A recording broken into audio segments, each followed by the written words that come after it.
If you want a reliable solo method to level up, I've got the strat down. Or maybe you just want a break from running Encore continuously. I've heard people farming K1 logistics on Legend or higher, but it became a slog very quickly. Where it's actually at is Caldera. This op has two variations on daily cycles, either Fallen or Vex. Both are incredibly easy, even at -30 on Master, where you should be looking at around 4 minutes per completion, with either of these providing at least 1 +4 power drop. This is what I've been doing when I just want a chill activity to get towards the 450 power mark. And if you get this done quickly, it will actually edge out Encore in terms of power gain per hour. Modifiers do need to be set up correctly to ensure that +4 power drop.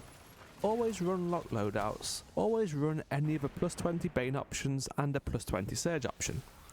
Depending on your light level compared to the difficulty, this is usually enough to max out rewards. However, if not, run with no starting ammo, a +10 modifier, and on the rare occasions if it still isn't enough you could also use no HUD, but all previous options have always been enough for me. There's also the Guardian rank. Apparently this modifies rewards, not entirely sure how it does, it isn't clear, but if you get the opportunity try and keep levelling this up as you can. No idea how rare prime engrams are to drop, but this has been a bottleneck for a lot of players. As for the mission itself, it can be done quickly following these steps. In the first area you have to destroy 3 locations. On Vex it's an explosive site and on Fallen it's bunkers. Both of these don't actually require you to defeat any enemies, but you can use this time to advance towards the mission's extra objective. This section can be got through very quickly using an eager edge sword or even a matter spark to just move around a bit quicker. Get this done and head through the train to the next area. There's a trick here too.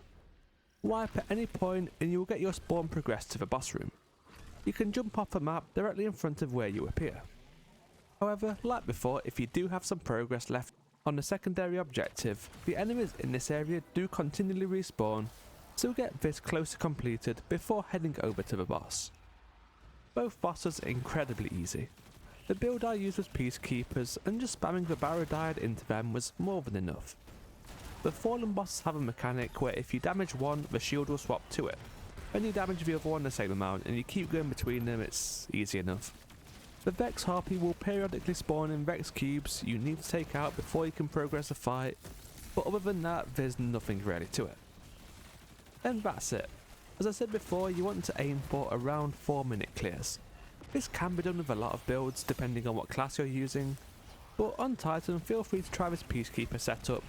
I used this because it has no ammo requirement, meaning that if I have to I could run no starting ammo modifier and it wouldn't slow me down at all.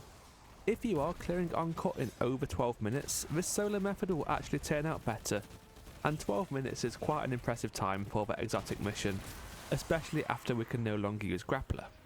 Thank you for watching.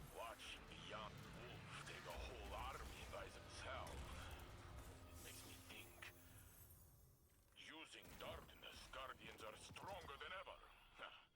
More powerful than when we raised the city walls. But